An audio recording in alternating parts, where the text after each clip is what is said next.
Good afternoon. Today is Tuesday, November 27th, 2012. I'm speaking with Professor Dr. Jaishree Paul. This interview is being done in Delhi. Professor Paul, tell me what's your desh? আমার দেশ হচ্ছে আমি পূর্ববঙ্গে মানুষ আমার মা বাবা পূর্ববঙ্গ থেকে এসেছেন যদিও আমার জন্ম এখানে পার্টিশনের পরে মা বাবা এসে গেছেন আমার জন্ম 1952 তে সুতরাং আমি পশ্চিমবঙ্গে জন্মেছি কিন্তু আমার মা বাবা ময়মনসিংহে আমি ময়মনসিংহের মেয়ে বলতে পারি if you can it would be nice আচ্ছা so you are from originally from Mymensingh but you were though you're born in what is today's India but you maintained contact with Netrokona for a long time. Yes, both with Netrokona as well as the village Purakandulia. That is also belongs to Mymensingh. Now that's a village. Yeah, okay. So tell me, how do you remember how your parents used to go from Purakandi to the what was the nearest big city, either Mymensingh or Netrokona? Netrokona was the town. So yes. How do you remember? We used to go by train in those days. Yeah, up to Purakandi? No, not up to Purakandulia. We used to go till Netrokona first. Okay. Netrokona we could go by train and then we had to go by steamer. Oh, there was a yes, steamer? Yes. What river? That was, I think the river was Padma river, but that particular stretch was known as Jamuna. Jamuna, okay. Right. So I still remember I used to go by steamer. So did you used to so it was from this Netrokona, did you have to go to the river port? How you used to go there? We used to go by rickshaw and then we had to cross the river. There was a small river before entering Purakandulia, that is Kongshu river. Kongshu river. Right. Achha. So and then you used to walk to your village?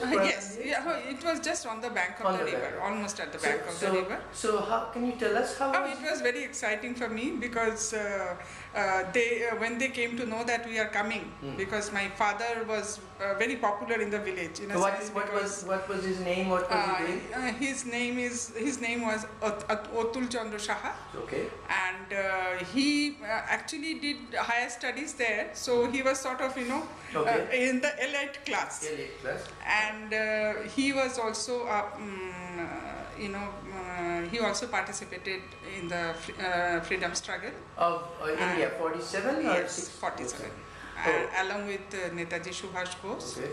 And he actually formed a group with under the leadership of Jyotish Jordar of Netrokona. Yes. And did he suffer because of that? Yes, he did, because he had to leave his education. He was graduating then at Dhaka University when the partition took place, and he got married in 1950 and came to West Bengal. And then he had to, since the partition had already taken place, so he came to Calcutta University, but fortunately they used to follow the Dhaka University syllabus and they allowed him to graduate from Kolkata University with the syllabus. Okay, we'll come back to that again. What was your mother's name and what she was My mother's name is Promila Saha. Okay. And she belongs to Netrokona. She also belongs to Netrokona. Now, can you tell us about your house? How is the building? Like it's a big building, small building, brick building? It was an average building. My parents' house means my father's house, but my father had a maternal uncle, who was a zamindar. Okay. And nearby? Very close to our ancestral house. And since it was a big house, so I used to really love to stay there. Okay.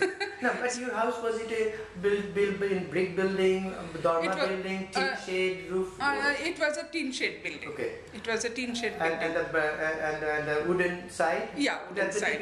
Typical Bengal house. Was there many structures, or there was only one structure? There were three structures, as far as I remember. Like we used to have a separate kitchen and then the toilets and the main complex. Anybody else in the extended family? Yes, my father's elder brother Jatha? Jatha, and younger two brothers. Kakas, your kakas. Kakas. How many people approximately used to live there? Say about 10 people, including my grandmother, grandfather. Yeah.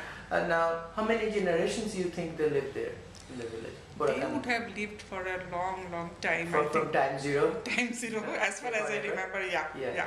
Anybody still living there? Your relation? Yes, my younger uncle's family is still there. Yeah, my uncles are no more there, but their children are still there. Okay, good. Yeah. Now, 2 or 3 of them are there.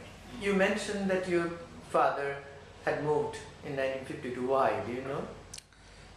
He moved because of the following reasons. Because one was since he was participated in the freedom struggle along with Jyotish Joadhar, he also moved to West Bengal. So along with him, he also came. Did they come under attack? Is this because they were persecuted, or is it just? No, he was in jail for a while.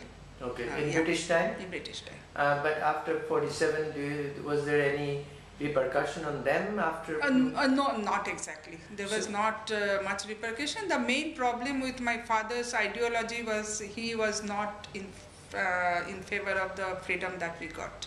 The way we have got the freedom. That means meaning partition? His partition, Bengal he was partition? not Bengal partition, he was not at all for it, and nor even the Pakistan, the West Pakistan. Yeah. So he was dead against it. And he considered that this is not the freedom that we fought for. Okay. So how was the life like, do you know, when he came to... It was really bad. It was very bad. But fortunately, since he graduated, immediately he got a job, and then the IIT Kharagpur had just started. So he got a job there. Oh, he got a job in Kharagpur? Yeah, the very first day when the IIT was established, almost in the same, within few months he got a job. So he became like a pillar for the whole family, rest of my family who had to move because they didn't have a choice. So I'll come to that. What was he doing in Kharagpur? He immediately joined in the chemistry department as a technical assistant first, and then he did his masters, and then he became a senior technical officer. No, not in the. He was not academic staff. But he was a technical staff. Yeah. Now you tell me. What was the pressure on your other extended families that they had to leave? Pressure was too many because the two younger brother, that means your kakas. Two of my kakas. The middle uncle, he came along with my father. Because he brought him. He said, whatever happens to me, you have to share with me, and you come. And at that time they came single, they were not married? They were not married, so they came. And then my mother, when they got married, then my mother was there and my uncle was there. So 3 of us, like since I was born, I have seen 3 of them so in my house. They got married in West Bengal? Yeah. But your mother is also from Mama, they're from Netrapana. So their family also migrated? They also migrated. They also came to us in support of my father gave all the support. So there was insecurity on them also? Of course, there was a lot of insecurity. Even my mother used to tell me that she used to feel quite insecure before she got married. She got married in 1950. And before that, she was sort of taken out of the school because, they didn't want to send her to the school because, there are a lot of reports that, some gundas are coming from outside the, outside the town and, attacking people, and it was not safe for them. For everybody or for girls? For girls especially for girls. So then what my grandfather did, that's what I heard from my mother, that he sent my mother to Porakandulia because that was a village. And it just so happened my mother's side and my father's side, this uncle is related, is a common relation between the two families. So my father's uncle was my mother's Pishamashai. Pishamashai. So she's her mother's sister's husband. Really. So she spent some time with them. So this sort of things were happening. So then my grandfather was very keen that she should get married as soon as possible, and they had already fixed this marriage with my father. So then she came. Alright, but your grandparents still stayed back in their... They stayed back for a while. What was the name of the village? No, my Grandparents. my grandparents, my mother's side. Netrakona only. No, but the village? Oh, but they were in the town They itself. were in the town. Town itself. Okay. My father's house was in the village. Village, okay, yeah. So villages were a little bit safer. Yeah, safer, because that village happened to be, a Hindu dominating village. Okay. So there were not much problem there. Now, So did you visit your village? Yes, now? I did. Village my Purakantulia. Last I visited 1961. So I visited my Netrakona as well as Purakantulia. Okay. Yeah. What was your feeling like? Who was there? That time in 1961, my grandmother was still alive. And my grandfather, I didn't see him. She was living in the house, in that village house. Yeah. Okay. Yeah. And what about this the townhouse? The townhouse, everybody was there. My maternal grandparents, my mama, and my maternal grandparents' brothers. There were 3 brothers. Okay. So they were all there. My mother's kaku. Anybody from that side is still there? Yes. Okay. The youngest uncle is still there. Okay. And do you know, has their life been easy? It wasn't easy because what I heard from my parents that they also made an attempt to cross the border and come to Bengal.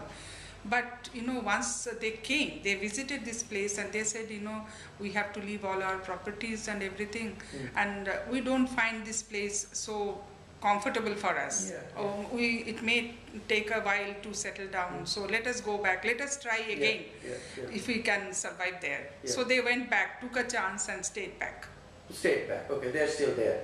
Okay. Now, tell me about what was when you went back to visit, you are yourself or your other brothers and sisters? Yes, I had my brother as well as sister. They were very young. They were about 3 years. But they also went along? Yes, they went along. Yes. How did you used to go to Netrakona from Calcutta? From Calcutta we used to go by train, and then from I think Gede station was there, where they used to do the checkup. Yeah. And then there was another station which we used to cross, Darshana from the other side. And the train will then start, from there, and then we reach. Then we have to cross the Padma. Did you cross from Gwalanda? Gwalanda Aricha. Okay. And then you took another train? Another train, and then I think, I don't remember the station exactly now. But from there, we used to go to Netrakona. But if you have to go to Gorakanduli, we have to cross a river. There was a small river, Kongsho River, which is about 3 kilometers. What was your... it was very exciting for us because, such type of trips we never had because I was sort of born and brought up in Kharagpur. So this was definitely a change. We used to look forward. Did you feel like you're going home? Yes, I did because the amount of love and affection I got from my grandparents, because here I didn't have my grandparents that time, so it was really wonderful. And I still remember once I was staying in that big house with my father's uncle.